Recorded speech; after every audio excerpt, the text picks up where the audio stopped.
You can listen to The Professional Left wherever you get your podcasts on Netroots Radio or at our website, proleftpod.com, where you can also contribute to this podcast. There is a PayPal button at our website, or you can mail us a letter and or contribution at P.O. Box 9133, Springfield, Illinois, 62791. This is the podcast for the week of February 16th, 2024. It's Not Safe for Work. Recorded live from the Cornfield Resistance, where it's our anniversary show, but it's not the one you think it is. It's The Professional Left with Driftglass and Blue Gal. Yay! It's our anniversary. Yay!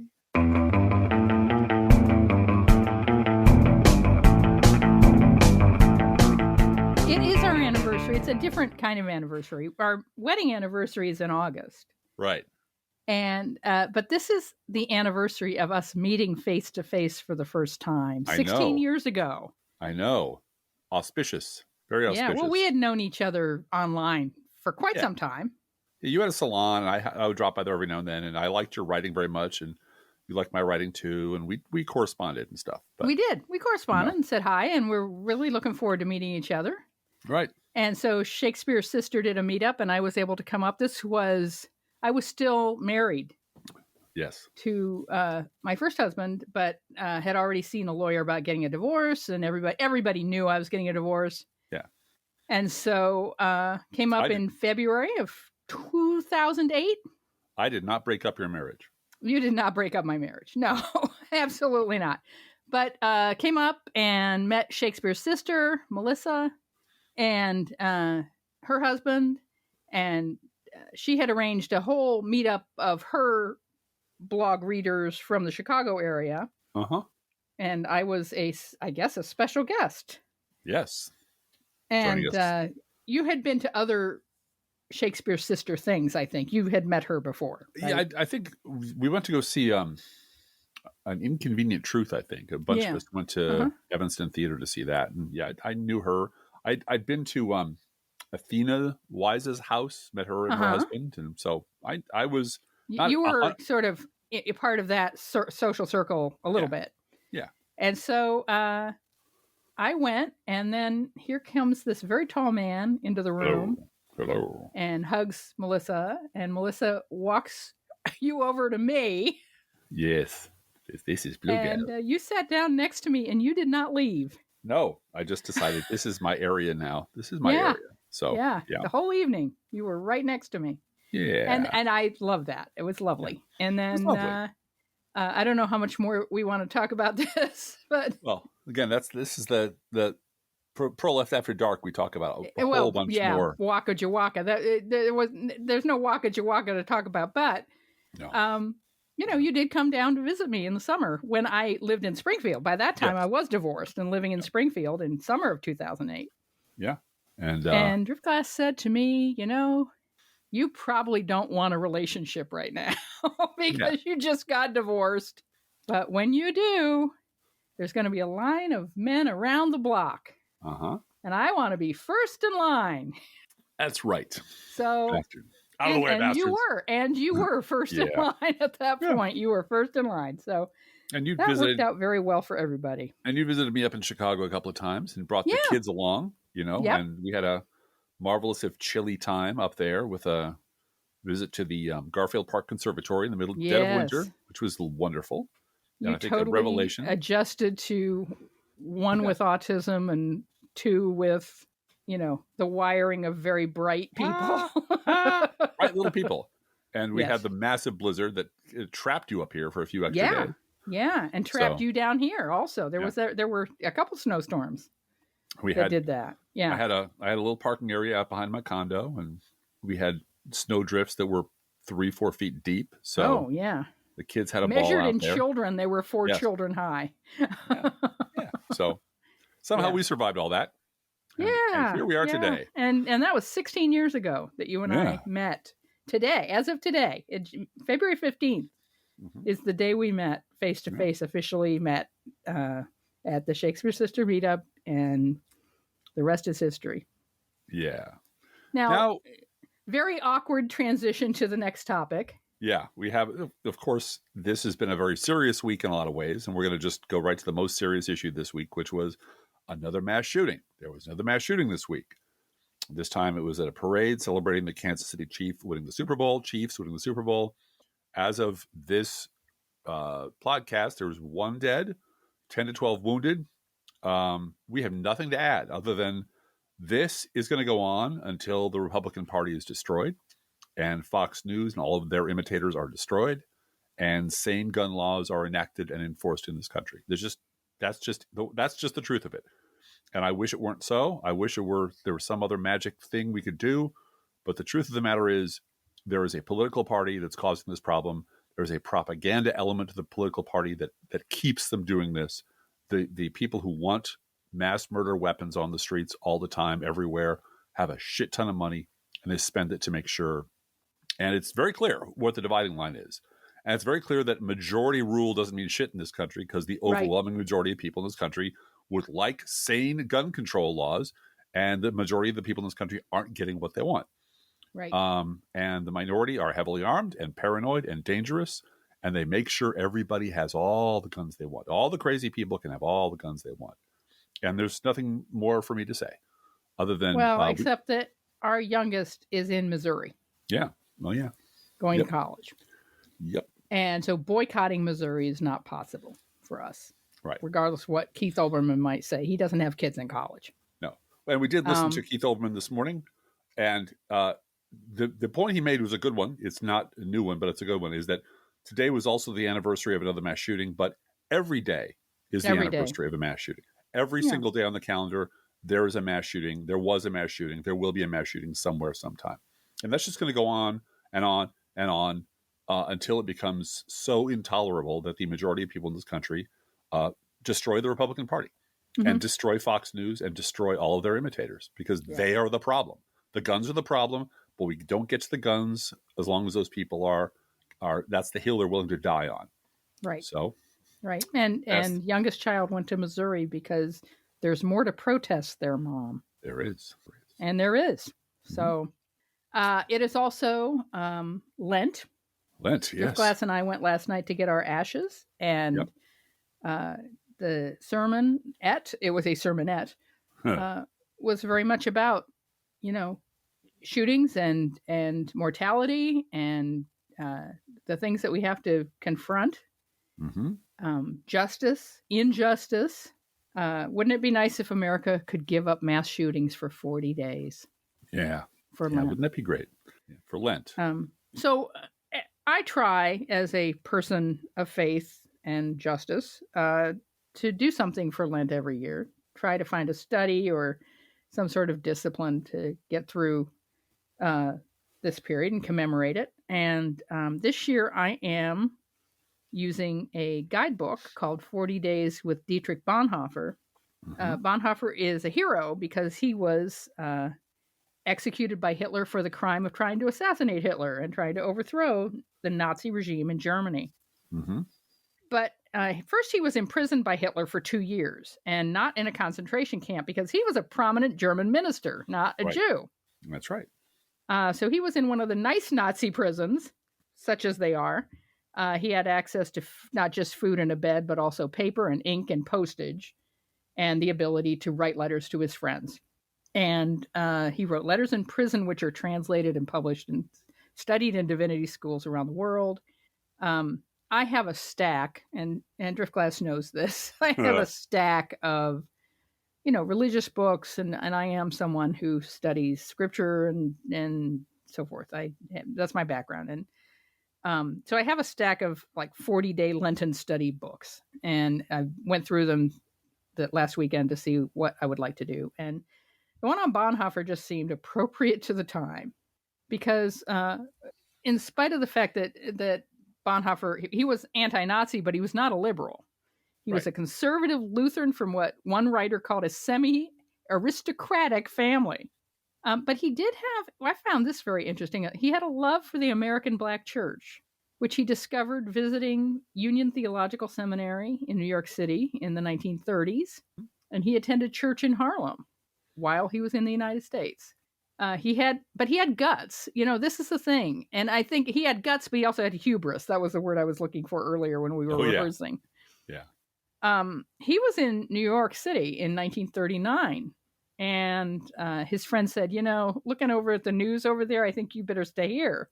And he said, no, I'm going back. I'm going back to fight for my country. And he joined the resistance inside Germany, was caught in a plot to assassinate Hitler. And again, hubris. The plan and whether how involved he was is not clear to me yet, but he knew about the plan. And the plan was to kill Hitler, overthrow the Nazi government, and then negotiate a peace treaty with England as the new representatives of the German government. Yeah. That's hubris. Well, I think there's the war's going badly. Mm-hmm. Generals know it. Yeah. And there's some hope that once the bad man is dead and some of his lieutenants are dead, presumably, the generals who do not want to see their country completely destroyed would have the good sense to sue for peace. And get it on better terms than they would just letting the tanks roll in. Yeah. Well, we all know how that turned out. Yeah, we do. So yeah, it seems quite overconfident, and the confidence of a person with an aristocratic family and a good education, with God on his side. Don't forget, with God on his side. Well, right. Not to get all Mike Johnson on us, but I am looking forward to studying some of his writings. He loved the Psalms. He was, and he wrote a lot. So it's kind of interesting to read what he had to say. Mm-hmm. And you and I talk a lot about when we talk about him, about cheap grace. Yeah. And how, I'm not perfect, I'm just forgiven. And I have to think about my past because Jesus, I'm washing the blood of the Lamb. The end. Right. Is not, and again, he's not a liberal in that regard. He is a Calvinist. You got to fight for your right to be saved. That's it. Yeah. And life has demands of you. And I think that's valuable. That's a valuable lesson. When taking notes last night in church, which I do from time to time, because yes, I saw you pull out your little notebook. Ideas come to me from time to time, and I just thought, you know what? Jesus said, "Forgive them, for they know not what they do." He did not say, "Forgive them, even though they damn well know what they're doing." Yeah. And people who demand cheap grace, and cheap grace just means I want to be forgiven, and I want this all to be behind me without atoning for anything. Yeah. Or fixing anything, or even admitting I was wrong. Are you a good person? Good people would forgive me for that. Yeah. Right. I don't even want to admit I'm wrong because my head would explode. Mm-hmm. And cheap grace is what runs through a great deal of the commentary that I have made over the years about the vast Never Trump movement that has colonized the liberal media, who some of them every now and then admit small mistakes, but there's just this absolute pathology about I'm not going to admit it was me. You see it in Joe Scarborough. I'm not going to admit that I ever supported Donald Trump. And I have TV cameras, and I have control of this fucking network, and I can just wipe the past away and pretend that never happened. And my economic viability, my job depends on me lying about my past. I saw David Brooks do it in person, in a pulpit at a church, lying about his past. In a pulpit, yes. And he just skates, and nobody holds them accountable. And that's what I mean about cheap grace. It is not that they get away with murder. That's maddening enough. It's the expectation that that's their right to get away with murder. That I should not be held accountable because, things happen. We move on. Please just forgive me. Give me ouchless redemption and let me move on with my book deals and my speaking engagements and my MSNBC contracts and so on and so forth. Which Can I add something, Driftglass, to that? Of course. Yeah.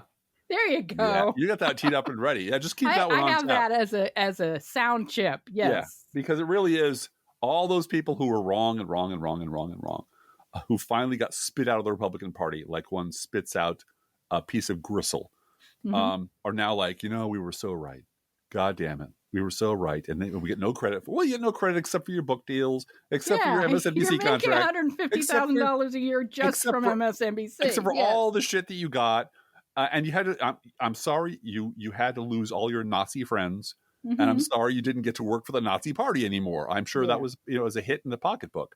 Well, the cocktail parties from Tim Miller's book, the cocktail parties in the Republican side were great. Yeah, but nobody there is missing a meal. Nobody there has to hold out a tip jar to support themselves. Yeah. They just went from one trough to another, one bit of easy money to another.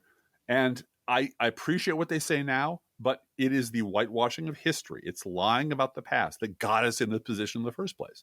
And it's endemic. The media does it all the time, and our allies do it all the time, and it's just exhausting. Now, another transition to I participated in an accidental troll experiment this week.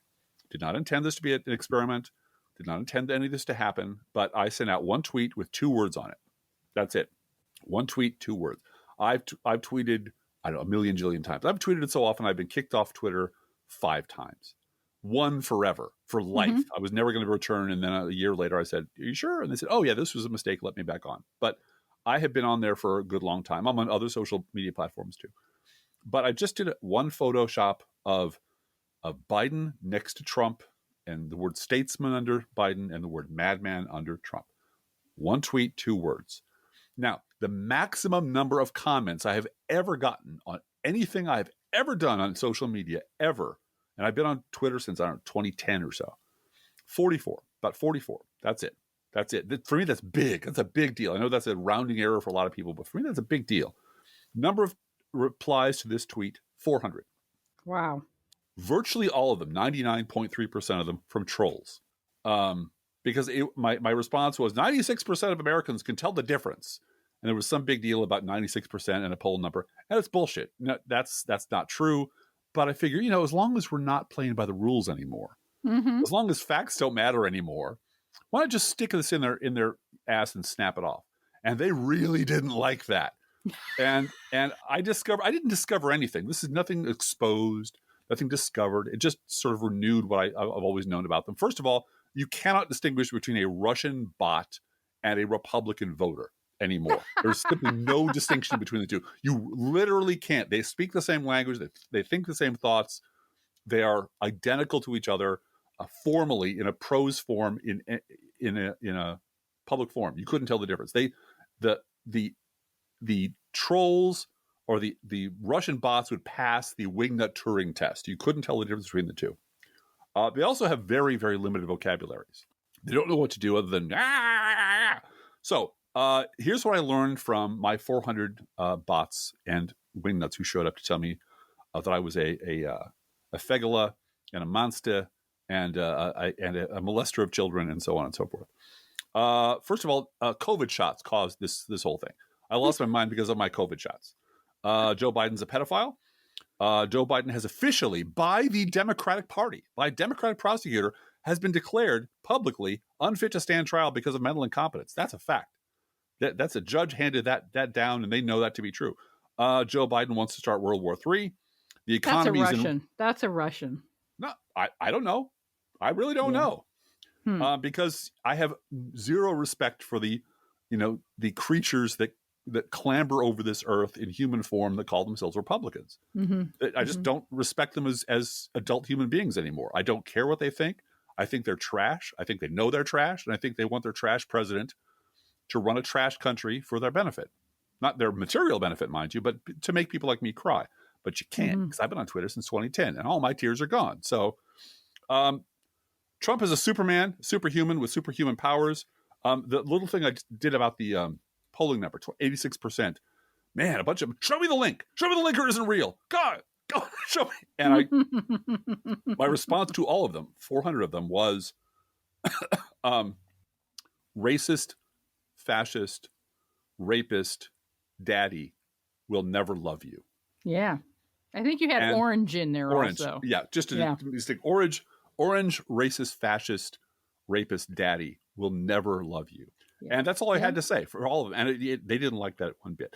I'm a moron, apparently. So, I'm also being paid a lot of money by George Soros and the Democratic Party. I'm a DNC operative. Of course. Some of these ended in question marks as if they were trying to elicit a conversation with me. Fuck you. I don't respect you and I have no interest in conversing with you. I want to see you go away forever. I love the comparison with me and Rick Wilson. That made me really happy. Both of us are Democratic squish liberal operatives. And so me and Rick Wilson, pretty much the same person. And of course, swamp. A swamp creature. You're a swamp creature from the swamp. Who's also swamp? I am, again, deeply impressed by their collective stupidity, by their racism, by their xenophobia, by their homophobia, by their extremely limited vocabulary, and by the fact that they're just awful people. Yeah. Awful, awful people. And but they took the time and trouble to come and castigate me personally for that. I really do believe, now that we've done 7 million downloads of this podcast. Well, that's the thing with this episode. I think it's going to turn over to 7 million downloads for the Professional Left podcast. Okay. Yeah. I've done. That's coming from Buzzsprout, our podcast platform provider. Yeah. Well, I've done, I don't know how many thousands of tweets. We've done 7 million downloads. I've done 11,000 and a half, coming on 12,000 blog entries over the last 19 years. Mm-hmm. I believe, Blue Gal, at this point, I can say I deserve better trolls than this. I have earned better trolls than this. On Elon Musk's X, there are no better trolls. Yeah, I know. So you're screwed in that regard. But I just got looped into an experiment, and it was exciting for everyone involved.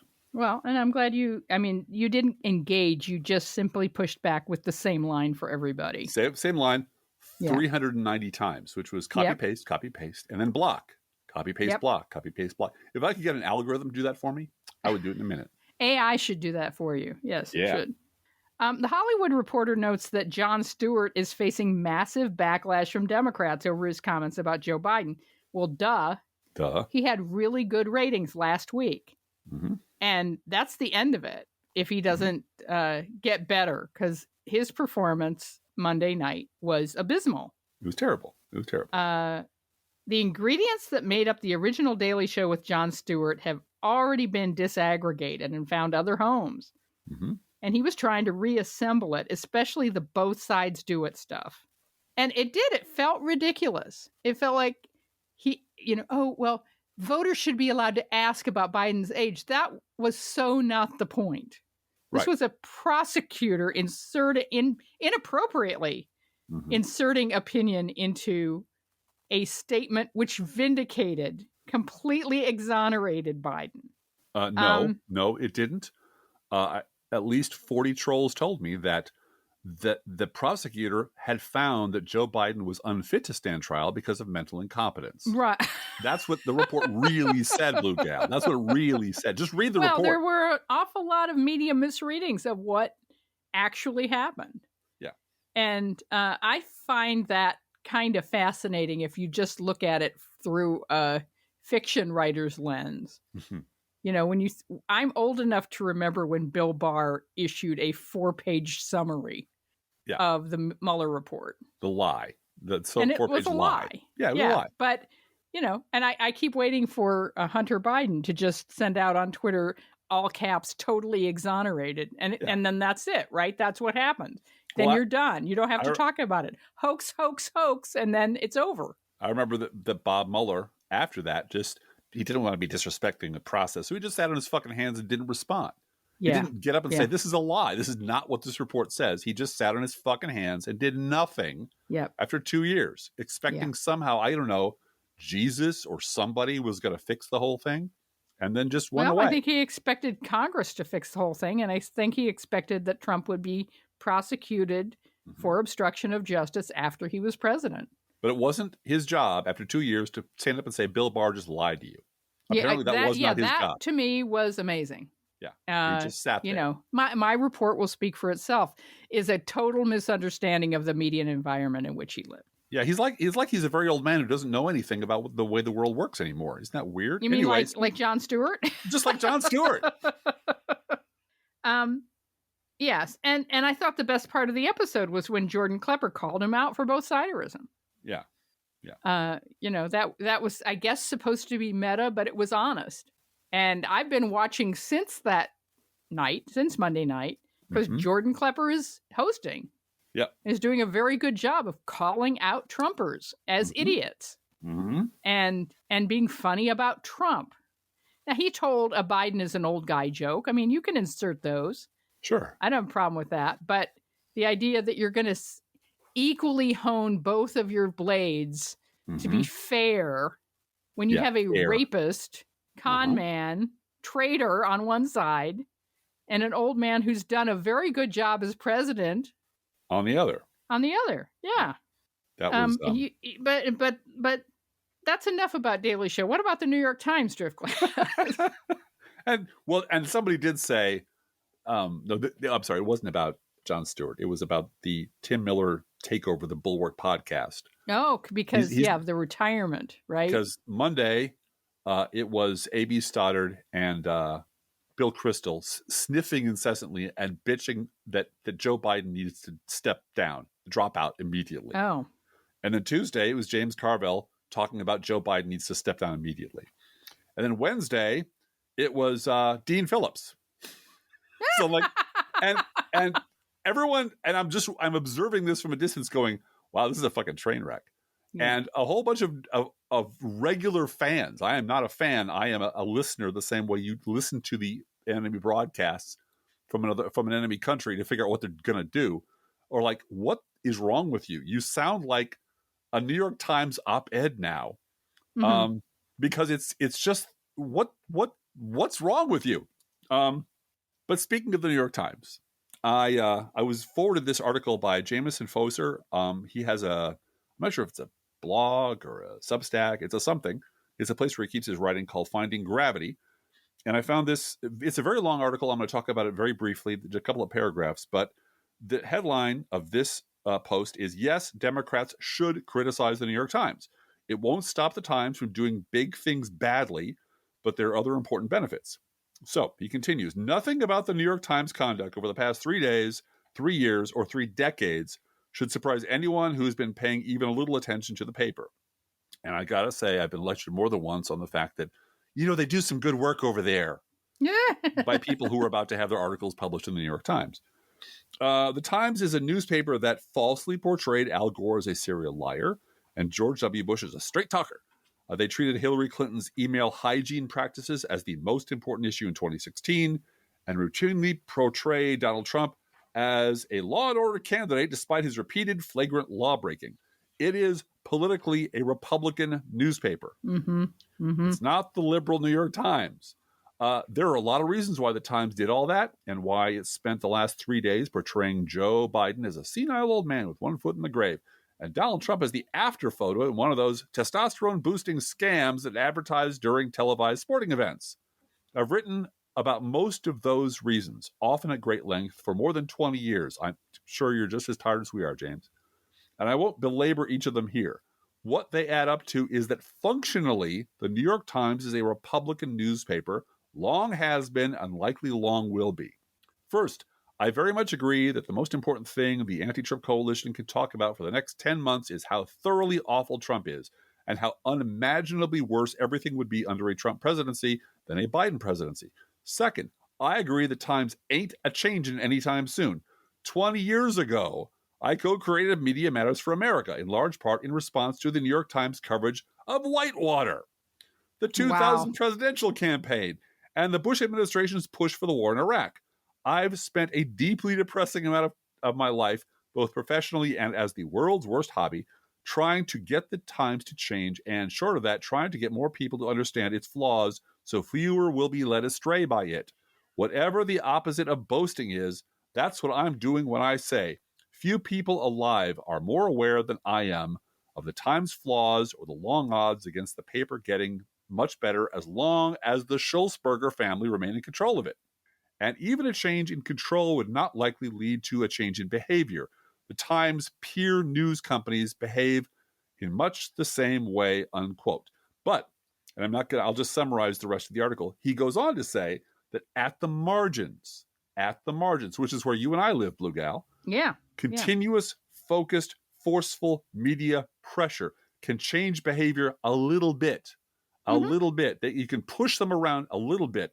And as unsatisfying as that is, as immensely frustrating as that is, because you can see what they should do, and you can see that they're not doing it, and they will not respond to people telling them, asking them, why are you doing this? As dissatisfying as it is, making a little change at the margins might make all the difference in November. And so this article sort of hit just right. Mm-hmm. You're not crazy. Mm-hmm. The New York Times is as shitty as you think it is, but if we push hard enough, we can budge things just enough, maybe, for November to not be a disaster. Well, and let's remember that the Biden-Harris HQ channel on Twitter is directly addressing the New York Times by name. Yes. Which spills over to the late night talk shows. And I've said to you many times that Jimmy Kimmel is far more influential in terms of getting those I'm an independent, I'm not political voters to say, oh, wait, there is something wrong here. I need to go vote. And I'll go vote. It'll make me look bad if I vote for Trump. Well, so and everyone's laughing at Trump, so I'm going to vote for Biden so no one laughs at me. And that if that's the only argument they make, the only reasoning they make is Jimmy Kimmel has shown me what a buffoon Trump is. And it would be embarrassing to vote for him. That was the original virtue of The Daily Show. Yes, which was legacy media would not cover the insanity of the Bush administration directly. Right. But they would cover Jon Stewart laughing about it. Exactly. That's their Chris Matthews would always have clips of Jon Stewart. Yeah. That was their prophylactic. My friend Jon Stewart laughing about Bush. Yes. It's not me. It's not me. I'm not doing this. And it's Jon Stewart doing my job for me because I should be the one pointing the camera and saying this guy's a liar and he's a disaster. And I can't do that because I'd be fired by Joe Scarborough if I did that. Right. But that, Jon Stewart doesn't do that anymore. He's retired and he went away. And anyway, moving on. House Republicans voted to impeach Homeland Security Secretary Alejandro Mayorkas on their second try by a single vote. They did it the day before the New York 03 seat was decided for a Democrat. And then they went on vacation. Yep. And one brave Republican member of Congress would not be silent, however, about this blatantly partisan treachery. And here he is. The founding fathers, the founders of this country, warned against single-party impeachment. They said that it would be bitterly divisive, perhaps irreparably divisive for the country. The founders of this country warned us against a single-party impeachment because they feared it would bitterly and perhaps irreparably divide our nation. The founders of this country warned against a single-party impeachment. You know why? You guys know why. Because they feared it would bitterly and perhaps irreparably divide our nation. The founding fathers warned us. I mean, they feared a single-party impeachment. They knew that it would bitterly divide the country. It might be irreparable damage to the country. Oh, I'm sorry. I'm being told that that very brave Republican member of Congress is not, in fact, talking about the bullshit impeachment of Homeland Security Secretary Alejandro Mayorkas this week. That was Speaker of the House Mike Johnson.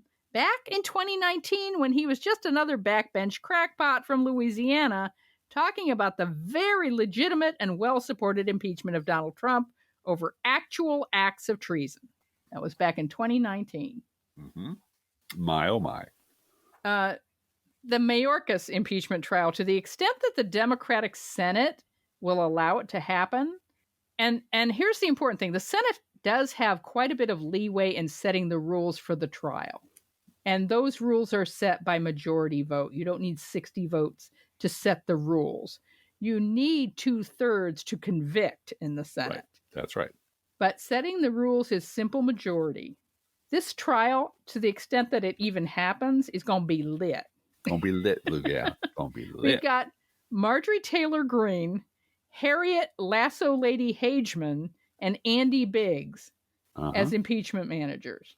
Now, they are very good at sending out fundraising texts to their stupid MAGA types.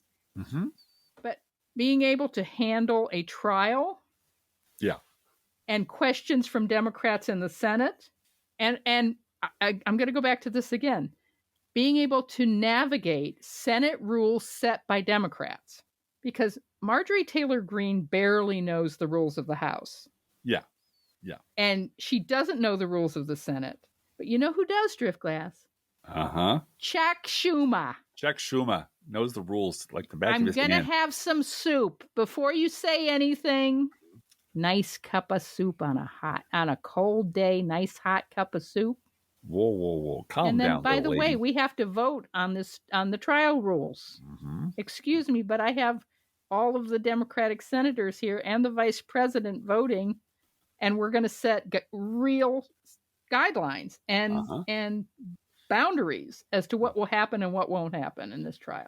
I'm going to be keeping a really close ear on what Lawrence O'Donnell says about this as it proceeds, because he knows the rules of the Senate as well. And they're in for a world of hurt. It's going to be lit, regardless of how it unfolds and how much further it goes. I'm hoping that they call Marjorie Taylor Greene as a witness to ask her questions. I'm hoping that it ends up being like Alex Jones testifying and the judge saying, this is not your fucking show. This is a trial. You have to tell the truth. You're under oath. Answer the question. And every time Marjorie Taylor Greene decides to do a little fundraising blip, whoever's running the trial bangs the gavel and says, that's not the question. The question is, what exactly is the crime? By statute and subsection in the article, what exactly is the crime for which you have dragged us all here today? Please be specific. And if it's incompetence, why are you still here? If it's inability to do your job because you don't have the funding, why don't you go trot on back to the House of Representatives and provide some goddamn funding? Yeah. No, I can see this. This could be, if Democratic senators feel like playing hardball, this could be quite a bit of sport for us over the summer. My next topic is pundits, Blue Gal. I rarely stray into the category of critiquing the media and talking about pundits, but here's a thing I know to be true. Pundits never learn. They claim that they learn. They promise they'll learn, but they never learn. Now, Blue Gal, does March 1st, 2016 ring a bell? Well, that was the election year. That's all. That's what I know about it. March 1st, 2016 was Super Tuesday. Oh. And in the Republican primaries. And in those primaries, Trump crushed everyone else. It was not quite a sweep, but it was damn near a sweep. And on the news hour, the PBS news hour, I know where this is going now. Yeah. Eventually all rivers wind down to the sea, Blue Gal. Both the late Mark Shields and David Brooks had the look of men who just discovered the hard way that someone had taken a giant dump in their beef stroganoff. Oh, God, what did I just find into? What's going on? They were very unhappy. They were perfectly fine with Hillary Clinton being in the lead and having a commanding lead and so forth, but the idea that Trump was sweeping everybody caught them on their back feet. And for the rest of the month of March, it only got worse. Yeah. By the end of the month, it was pretty clear who was going to be the Republican nominee. And David Brooks, who had sworn on the lives of his children that this was impossible, that Donald Trump could not possibly be the nominee. The whole idea was ridiculous. It was ridiculous, Blue. This could never happen. By the end of March, he was begging for his job, telling his bosses not to fire him, not in so many words, both in his New York Times column and on the now defunct Charlie Rose show, the long since defunct Charlie Rose show. And there are very few written records left of those times, Blue Gal. They've mostly been lost in the fire of 21, but some of us have in our archives the actual transcripts from those shows, because we thought maybe one day they'd come in handy. And so this is actually David Brooks on the Charlie Rose show. Listen to him begging his bosses to keep his job, and then talking about how, oops, I made a little boo-boo and I'll have to fix that. This is David Brooks. I messed up big time in not knowing Trump was coming. And so when something like that happens, you take a look at yourself and you think, what did I miss about America? And I'm too much in the Acela corridor. I've got to get out. That's one thing. Believe me, I travel every week, but I'm here at a college here, and so I'm always within the bubble. So I've got to get out. But then the other thing is, like, I've achieved way more career success than I ever thought I would. So it's time to take some chances on the spiritual realm, on the personal, the emotional realm. He's in a glass cage of emotion, Blue Gal. He's got to get out. Somebody taught him that Acela corridor is actually a curse word out here in the rest of the world. So he's like, believe me, I get it. I made a little boo-boo. I made a mistake. I'm gonna get out there. I'm gonna get out there. I promise you.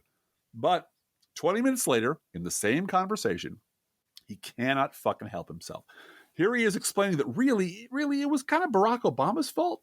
Barack Obama was the one who set the tone for all this acrimony, because Obama listen carefully, Blue Gal, Mhm. refused to compromise with the Republican Party. This is David Brooks from that same conversation. I think what Barack Obama taught us, it's not enough to be a skilled politician. He came in wanting to transcend every line you could imagine and create a governing majority. But his policies that he came in with were orthodox Democratic policies. So you have to have He a came set of, in with Romney Care, Driftglass. that's right, Blue Gal. But you have to have a set of policies that cut across lines, Blue Gal. A little from column A and a little from column B. He came in proposing the Republicans' own plan. And by the way, as we now know, the Republican leadership met the caucus room the day he was inaugurated and swore a blood oath among each other to kneecap him at every opportunity, to stop him from getting anything done. Whatever he proposed, they were against it. Whatever he said he wanted, they didn't want it. Whenever he said, look, I'll support your bill, they would filibuster their own bill. They had sworn an oath to destroy him. And David Brooks at this point and Charlie Rose both fucking well know it. They can't possibly be this stupid. David Brooks at this point goddamn well knows he's lying. But he's got to lie because defending the both sides do it lie is the only thing keeping him and Charlie Rose and the rest of these fuckers employed. So he's sitting there lying his ass off about Barack Obama refusing to compromise with the Republicans, but at the same time saying, look, I messed up. I didn't know what was going on. I missed something. I didn't know about the Republican Party, but I'll get it right.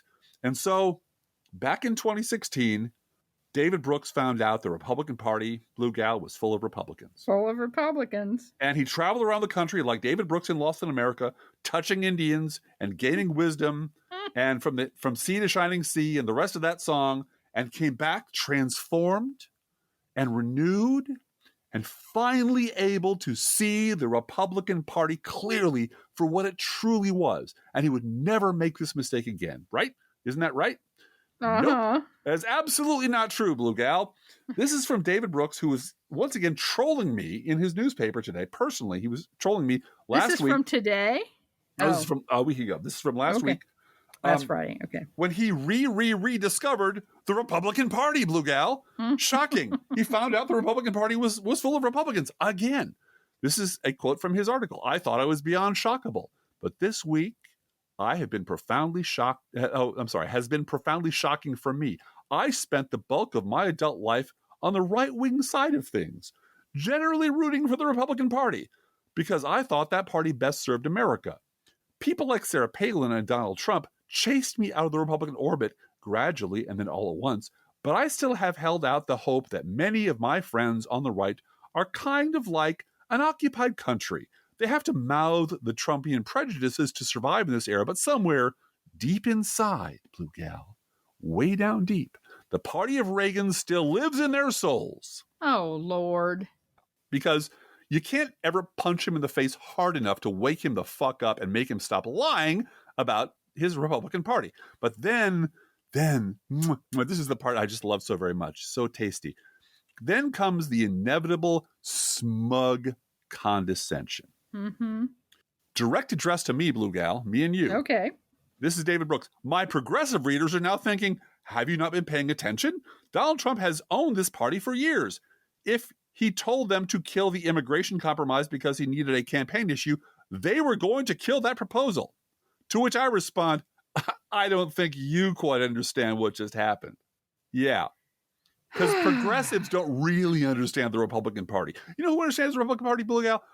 David Brooks. He's the one who really, he has been disappointed and brokenhearted over and over again. And he's the one who you should turn to because he gets paid money to have opinions like this. And the funny thing is, this is virtually the same column that New York Times, one of his fellow conservative hacks, the New York Times, David French, wrote last week. And that we previously discussed last week. It's another, I guess I never really understood the Republican Party column from another guy who was hired specifically because he claimed to really, really understand the Republican Party. And that's all I have to say about that. Wow. Well, and because the New York Times, what Jameson Foser said, it's a hometown Republican newspaper owned by the Schultzberger family. Yep. They're going to keep on being paid to write safe Republican crap that makes their owner readers happy. And 4 years from now, we'll be back to this podcast on our 8 millionth or 9 millionth download. And I'll be saying, you know what David Brooks wrote in the paper today? You know, he And said, I'll be like, really? Do we have to talk about this? 4 years from now, it'll be, I think I finally figured out the Republican Party. And let me tell you why. Progressive, sit down, because you don't understand Republicans like I do. So let me explain to you what they're really thinking out there. Anyway, moving on.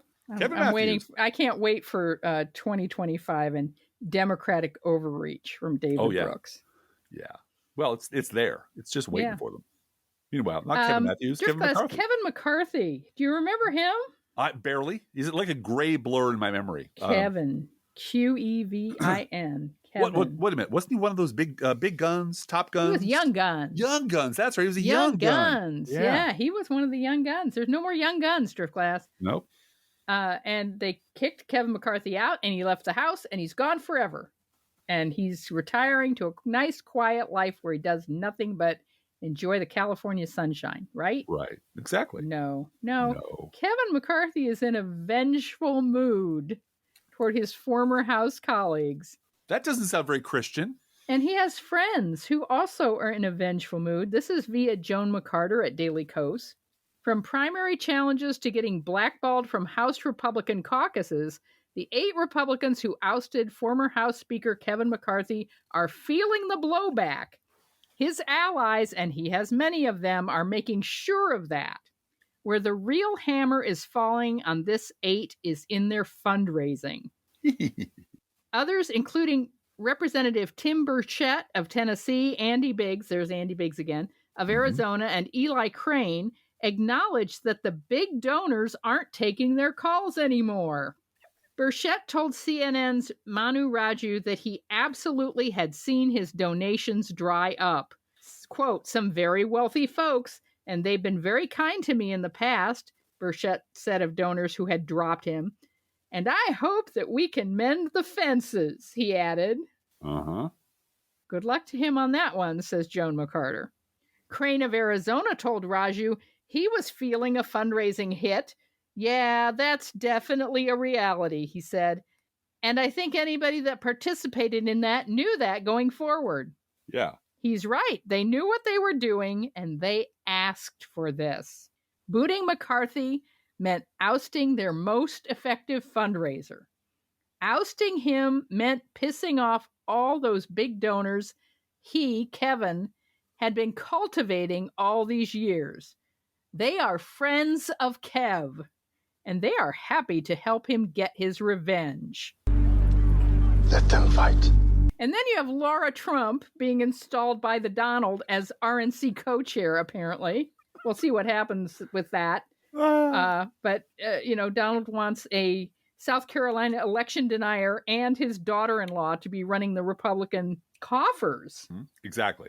And Republican House members are so screwed because they are on the bottom of that feeding trolley. They're going to get nothing. They get the scraps that Donald Trump leaves behind, and he doesn't live and there aren't going to be any scraps. And the big funders, for when they realize they're not going to get their tax cuts because Biden's going to get reelected, why spend the money? Right.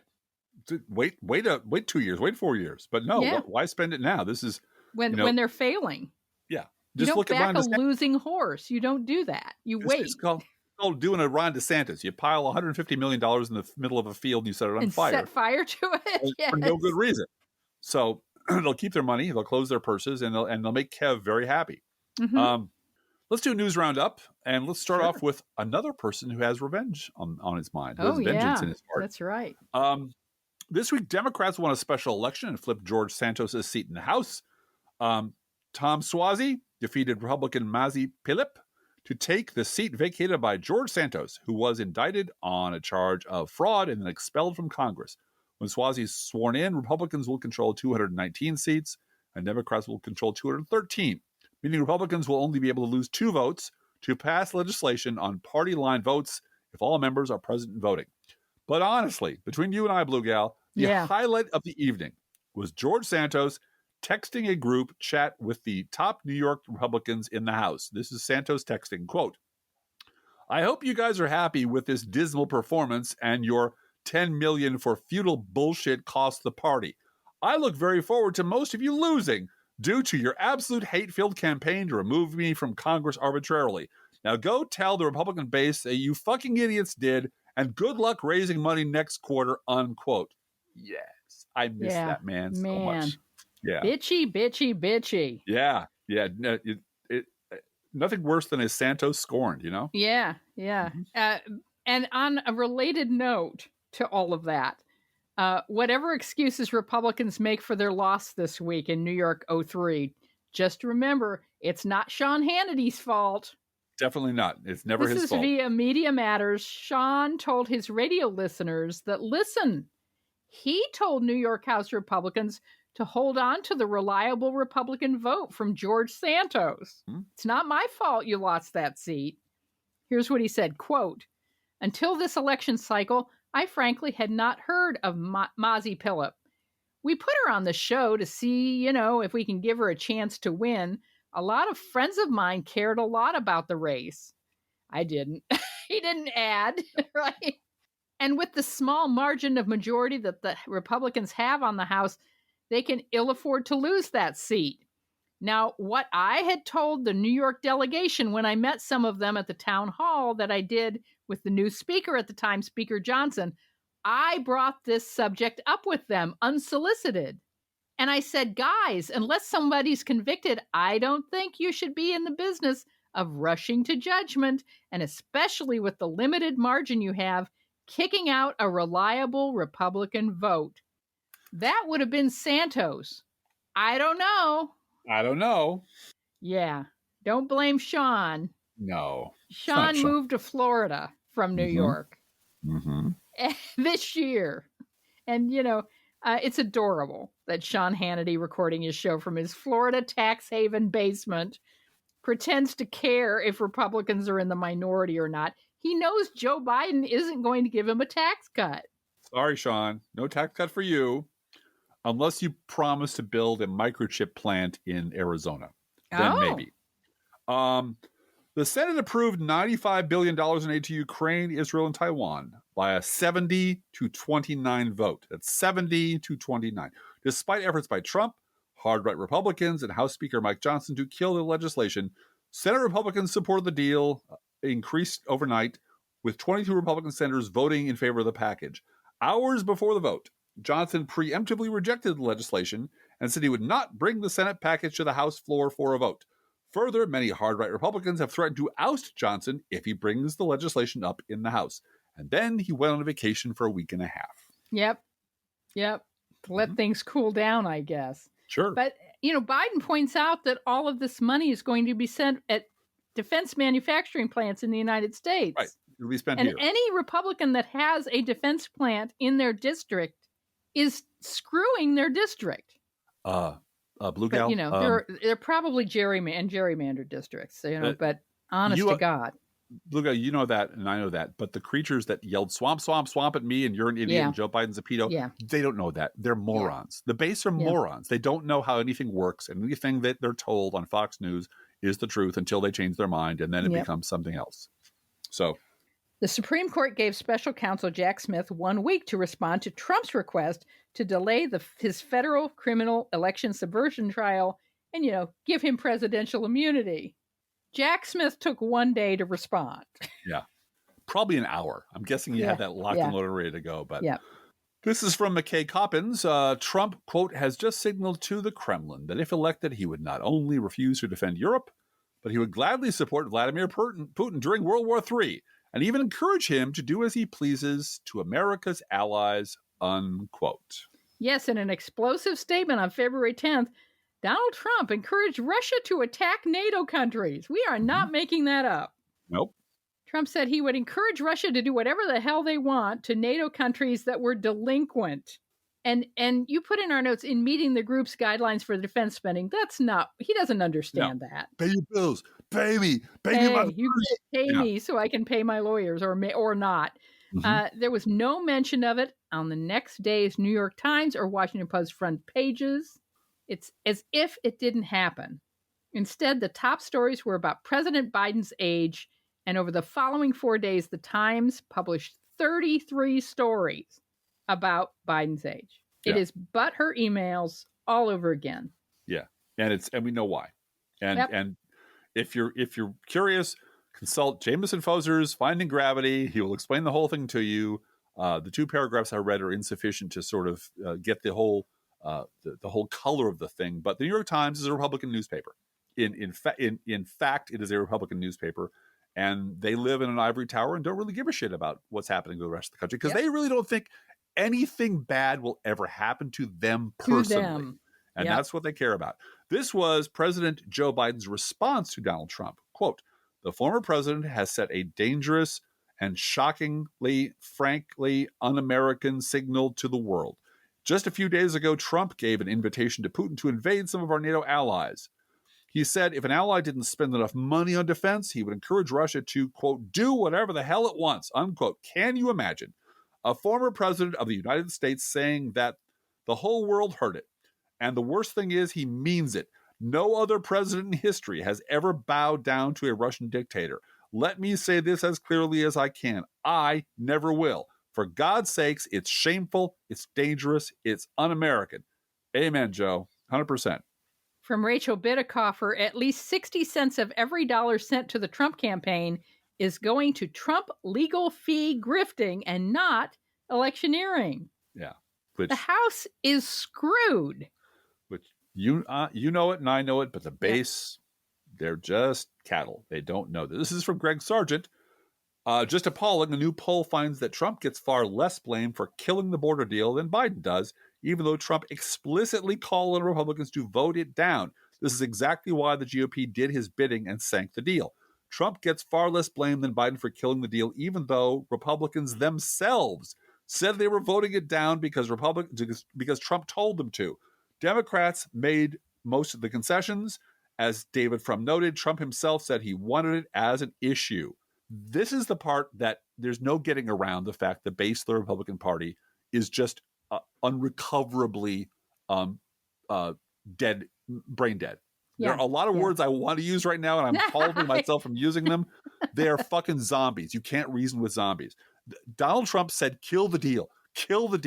And Republicans went along with it, and now they're saying, well, you didn't put the deal together. You didn't give it. And the base just looks at it, the slack-jawed, cow-eyed, dumb fuckers that they are, and they believe every word of it because they're just fucking zombies. And you can't reason with zombies. I wanted to add to this in the Tom Suozzi victory in New York 03 that yours truly wrote postcards to voters. Yes, you did. For that race. So the Blue Gal bump and the postcard bump is very real. And Simon Rosenberg, who writes for the Hopium Chronicles, he's on Chris Hayes a lot. Yeah. And he said on MSNBC twice that postcards were a factor and that Democrats are hungry to govern, hungry for victory. Yes, we are. And we have created, he also said, we have created one of the biggest mass movements of voter registration, voter, prompting with calls and postcards and texting and connecting people to get elections won because we want to win. Right. And I'm not tired of winning yet, Driftglass. No, and I would point out this, that Tom Suozzi is not a raging lefty-leftington socialist. He is not a candidate that you or I would put together in a lab if we wanted our perfect candidate at all. But he's a Democrat, and he will win and take a seat away from Republicans. Yes. He is pro-choice, and he is willing to work with the Biden administration to fix problems. And at this point, that's good enough for me. Well, Nikki Budzinski, our own congresswoman in Illinois 13, is not a raging liberal either. No, she's not. She's done union organizing. She's pro-choice. But she's not going to set the world on fire and go run over to Bernie Sanders and start talking about socialized medicine. No, she will talk about farm bills with him, but not she'll that. She'll talk about farm bills and she'll milk a cow on her Christmas card. That's right. Competent backbenchers is what we need in the Democratic Party in the House because we got Hakeem up front. And Hakeem Jeffries is running the House and is going to count those votes. And both Nikki Budzinski and Tom Suozzi are going to be doing what Hakeem Jeffries says to do. And you know what that House majority will never do? They'll never privatize Medicare. Unlike say Republicans. Yeah, Republicans are planning to totally privatize Medicare and eliminate any option that does not include Medicare Advantage, which makes private insurance companies rich. And they're happy to make their private insurance company donors happy that way. The right-wing policy agenda written for a new Donald Trump presidency, that Project 2025, would greatly accelerate efforts to privatize Medicare. Mm-hmm. We're going to see ads on that in October.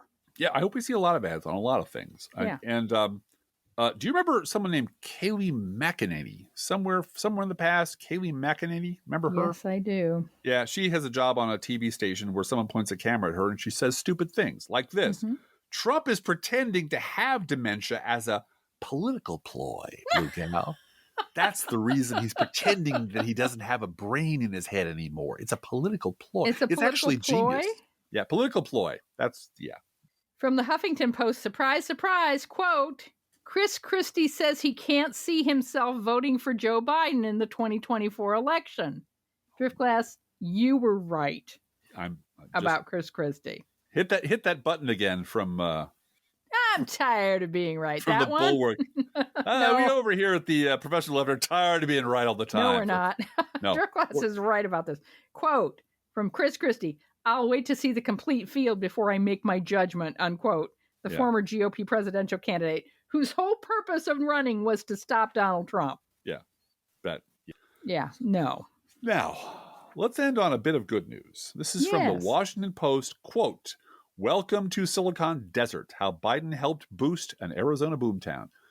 This is, by the way, right around where my sister lives. So, you know, it cuts a little close to home. Computer chip manufacturers are building giant factories in Phoenix, helping draw more blue voters to this vital swing county. It took 170 flatbed trucks to haul one of the world's biggest cranes, the height of 2 Statues of Liberty, to the outskirts of Phoenix and start building a $20 billion computer chip factory. On the other side of town, an even bigger computer chip project is rising from the desert, requiring 12,000 construction workers and $40 billion of investment. Phoenix is a boomtown, thanks in part to President Biden.